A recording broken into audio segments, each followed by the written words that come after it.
Մեծարգո վարչապետ, քաղաքացիական պայմանագիր կուսակցության վարչության հարգարժան անդամներ, սիրելի պատվիրակներ, սիրելի ժողովուրդ։ Հիրավի շնորհավորում եմ մեզ բոլորիս ներքին ժողովրդավարության նման հաղթանակի կապակցությամբ եւ շնորհակալ եմ ձեզ այս պատվի եւ հնարավորության համար։ 2026 թվականի հերթական խորհրդարանական ընտրությունների նախաժամին արդեն իսկ ակնհայտ է։ Քաղաքացիական պայմանագիր կուսակցությունը վայելում է ժողովրդի վստահությունը եւ ամենակարևորը սերը։ Նման լեգիտիմ կազմով եւ իհարկե նվիրված աշխատանքով վստահաբար հունիսի 7-ին մենք շահելու ենք մեր ժողովրդի վստահության քվեն խորհրդարանում ձևավորելով սահմանադրական մեծամասնություն։ Սա իհարկե լինելու է տնտեսական աճի, թոշակների բարձրացման, առողջության համընդհանուր ապահովագրության, դպրոցների, մանկապարտեզների, ճանապարհների եւ այլ ձեռքբերումների շնորհիվ։ Մարդկանց կյանքը փոխվել է։ Բայց իհարկե պետք է արձանագրենք, որ ունենք ամենակարևոր ձեռքբերումը՝ խաղաղությունը։ 2021 թվականին Հայաստանի մայրերը, ինչպես վարչապետն է ասում, սնուցող մայրերը պատվիրան տվեցին վերջ դնել հակամարտությանը, չկրկնել պատմական նույն արատավոր ցիկլը եւ խնայել մեր երիտասարդների ապագան։ Պահանջեցին, որ նոր սերունդներ չզոհենք կամ ստիպվենք նրանց դեգերումների մեջ ընկնել եւ այլ հայրենիքներ որոնել։ Մենք բոլորը շատ ծանր ու դժվար վերափոխումներով անցանք եւ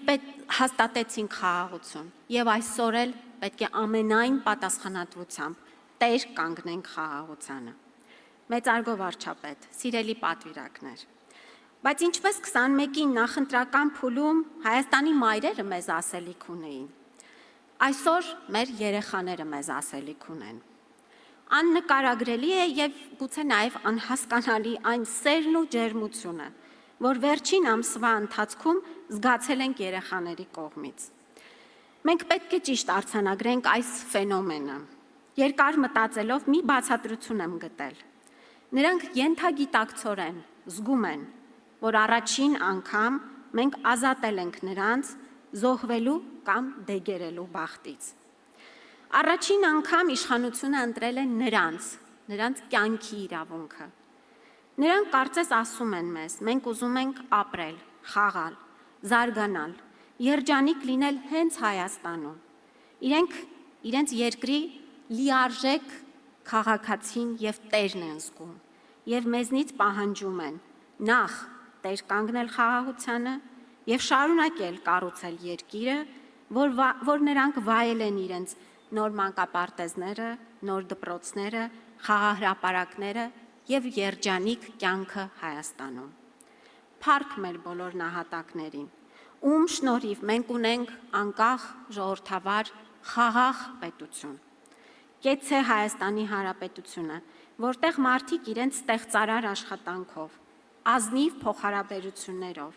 իրար նկատմամբ սիրով ու հոգատարությամբ շարունակելու են կառուցել ներկան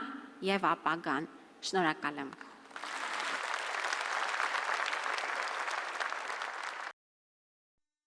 Հավանիր տեսանյութը եւ բաժանորդագրվիր նորությունները բաց չթողնելու համար։